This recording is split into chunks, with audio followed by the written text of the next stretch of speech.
नमस्कार नमस्कार सर्व माता बहिणांना माझा नमस्कार। लाडकी बहीणच्या अटी शर्ती जे शिथिल केलेले आहे तरी देखील महिला सेतू सुविधा केंद्रावर अत्यंत गर्दी करत आहे। त्यासाठी जे आपल्याला काही प्रश्न पडलेले असतील त्याचे काही उत्तर देण्याचा प्रयत्न या व्हिडिओमध्ये करणार आहे। ठीक आहे, तर आपण कुठल्याही प्रकारची काळजी करू नये, आपला फॉर्म भरलाच जाणार आहे। याच्यासाठी शासनाने ॲप देखील बनवलेली आहे। आपले जे कागदपत्र आपल्याकडे नसतील किंवा आपल्याला जे काही कागदपत्र इथे शिथिल केलेले आहेत की आपल्याला याच्याऐवजी हा कागद चालतो किंवा आपल्याला समजा डोमिसाईल नसलं तर काय करता येईल, या संपूर्ण आपल्याला पडलेल्या प्रश्नांची उत्तरं व्हिडिओमध्ये शोधण्याचा प्रयत्न करणार आहोत। ठीक आहे, तर आपण आजपर्यंत माझ्या चॅनलला सबस्क्राईब केला नसेल तर सबस्क्राईब करा, जेणेकरून आपल्यापर्यंत अशा प्रकारची योग्य माहिती मिळत राहील। तर चला चालूया आपल्या व्हिडिओमध्ये।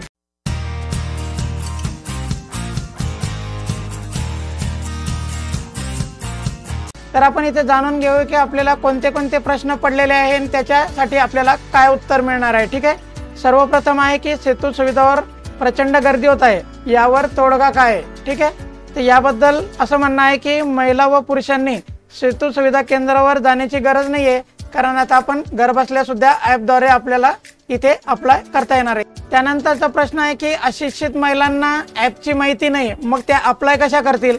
तर यासाठी शासनाने व्यवस्था केलेली आहे की शहरामध्ये मनपा किंवा नगर परिषद अधिकाऱ्यांना कॅम्प घेऊन तर ग्रामीण भागात ग्रामपंचायतीत अंगणवाडी सेविका आणि त्यांचे सुपरवायझर किंवा ग्रामसेवक किंवा तलाठी यांना अर्ज भरून घेण्याचे निर्देश देण्यात आलेले आहेत। यानंतरचा प्रश्न आहे जिथे ऑनलाईन सेवाच मिळत नसेल किंवा इंटरनेट चालत नसेल अशा ठिकाणी आपण काय करायला हवे। ठीक आहे, ऑनलाईन सेवा मिळतच नाही अशा ठिकाणी काय करणार। तिथे ऑफलाईन म्हणजे मॅन्युअल अर्ज भरण्याची सोय आपल्याला शासनाने करून दिलेली आहे। त्यामुळे आपण ग्रामीण भागात राहता का शहरी भागात राहता त्याप्रमाणे आपण आपल्या तिथल्या ऑफिसला व्हिजिट करून हे विचारू शकता। यामध्ये अजून एक प्रश्न आहे की ही ॲप शासनाने काढली पण ॲप जर नाही चालली तर आपला अर्ज कसा होईल। तर यामध्ये उत्तर आहे यात काही तांत्रिक अडचण आहे आणि ही येत्या 2 ते 4 दिवसामध्ये सॉल्व्ह होणार आहे। सॉल्व्ह झाल्यानंतर आपल्याला मुभा वाढवून दिलेली आहे, आपल्याला तारीख वाढवून दिलेली आहे, त्यामुळे आपला ॲप्लिकेशन होणार आहे। कारण 31 ऑगस्ट 2024 पर्यंत आता आपण याला अप्लाय करू शकता। सगळ्यात महत्त्वाचा मुद्दा आहे की या ॲप्लिकेशन सोबत आपल्याला कोणकोणते कागदपत्र जोडावे लागणार आहे। ठीक आहे, शासन निर्णयानुसार आतापर्यंत उत्पन्नाच्या दाखल्याऐवजी आता आपल्याला केशरी किंवा पिवळ्या रंगाचे रेशन कार्ड इथे चालणार आहे। ठीक आहे, आदिवास प्रमाणपत्राची सक्ती केली होती, त्यासाठी आता शासनाने सोय करून शाळा सोडल्याचा दाखला, जन्म दाखला, निवडणूक ओळखपत्राची प्रत आपल्याला इथे जोडणीसाठी चालणार आहे असं सांगितलेलं आहे। जर रेशन कार्ड नसेल किंवा रेशन कार्ड ऑनलाईन आहे तर काय करावे। जर आपल्याकडे रेशन कार्ड नसेल तर आपल्याला ते काढून घ्यायचं आहे आणि जर ज्याच्याकडे ऑनलाईन पद्धतीने रेशन कार्ड असेल त्याने ते हस्तगत करून आपल्याकडे ठेवायचे आहे। बऱ्याच लोकांना हे माहीत नाही की अर्ज भरण्याची शेवटची तारीख काय आहे। ठीक आहे, तर यासाठी आपल्याला सांगतो की 31 ऑगस्ट 2024 ही अंतिम दिनांक ठेवलेली ॲप्लिकेशन करण्याची। त्याच्यामुळे आपल्याकडे आता बराचसा वेळ आहे, काळजी करू नका, आपला फॉर्म नक्की होईल। त्यानंतरचा प्रश्न आहे की समजा उशिराने जर रजिस्ट्रेशन केले तर आपल्याला याचा लाभ मिळणार आहे का नाही मिळणार आहे। तर आपलं उशिरा जरी रजिस्ट्रेशन झालं तरी आपल्याला जुलै महिन्यापासूनच याचा लाभ चालू होणार आहे। जरी आपलं ऑगस्टमध्ये ॲप्लिकेशन झालं तरी पण आपल्याला जुलै ऑगस्ट दोन्हीचे पैसे मिळणार आहेत। यामधला मूळ प्रश्न आहे की बँक कोणती असावी। बऱ्याच लोकांचे हे प्रश्न आहेत। बँक आपली जी काही बँक आहे, ज्या बँकेमध्ये आपण KYC करतो किंवा KYC करू शकतो अशा प्रकारच्या सर्व बँका इथे आपल्याला चालणार आहेत, परंतु त्यासाठी आपलं आधार कार्ड आपल्या बँक अकाउंटशी लिंक असणे गरजेचे आहे। त्यानंतरचा प्रश्न आहे ज्याचं खातंच नाही बँकेमध्ये त्यांनी काय करायचं। तर त्याचं उत्तर आहे की बँकेत ज्याचं खातं नाही आहे त्यांच्यासाठी 0 बॅलन्सवर अकाउंट उघडण्याची मुभा शासनाने केलेली आहे आणि तसे निर्देश देखील बँकेला दिलेले आहेत।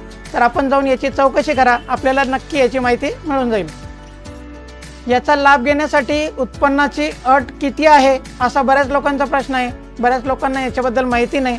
तर इथे याचं उत्तर असं आहे की 2.5 लाखपर्यंत आपलं उत्पन्न जर असेल तरच आपण याला अप्लाय करू शकता। याच्यापेक्षा जर जास्त आपलं उत्पन्न असेल तर आपण याला अपात्र ठरणार आहात। यामध्ये पुढचा प्रश्न असा आहे की पतीचं उत्पन्न ग्राह्य धरलं जाईल की पत्नीचं उत्पन्न ग्राह्य धरलं जाईल। तर याचं उत्तर आहे की कुटुंबाचं उत्पन्न ग्राह्य धरलं जाणार आहे। त्याच्यामुळे जर दोघं नोकरी करत असतील तर दोघांचं उत्पन्न ॲड होईल, आणि जर दोघांपैकी कोणी एक जण नोकरी करत असेल तर त्याचं उत्पन्न 2.5 लाखाच्या पुढे नको. त्यानंतरचा एक महत्त्वाचा प्रश्न आहे की साधारण किती वर्ष आपल्याला याचा लाभ घेता येणार आहे.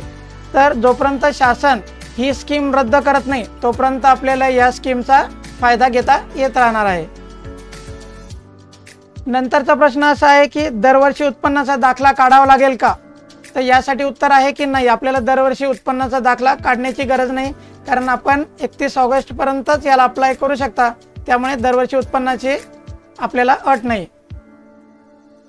त्यानंतरचा प्रश्न आहे की योजनेचा प्रत्यक्ष लाभ कधी मिळेल. तर याचं उत्तर आहे सरकारने जुलैपासून लाभ देण्याचं ठरवलेलं आहे. त्यामुळे आपण ऑगस्टमध्ये जरी आपलं ॲप्लिकेशन झालं शेवटच्या तारखेला तरी आपल्याला जुलैपासूनच याचा बेनिफिट मिळायला सुरुवात होणार आहे. त्यानंतर महत्त्वाचा प्रश्न आहे की एका घरातून किती महिलांना लाभ घेता येईल. तर सर्व महिलांनी घरातले अर्ज करायचा आहे, कारण की ज्या महिला याच्यासाठी पात्र ठरतील, घरामध्ये ज्या काही लेडीज असतील त्यांनी सर्वांनी अर्ज करायचा आहे, म्हणजे ज्या पात्र ठरतील त्यांना याचा लाभ घेता येणार आहे. त्यानंतरचा प्रश्न आहे की अविवाहित तरुणींना कोणते उत्पन्न मिळत नसेल तर त्यांना योजनेचा लाभ मिळेल का. तर याचं उत्तर आहे त्यांनीही अर्ज करावा. योजनेचा लाभ आपल्याला मिळणार आहे, त्याच्यामुळे आपण याच्यासाठी पात्र होण्यासाठी आपल्याला ॲप्लिकेशन करावंच लागणार आहे.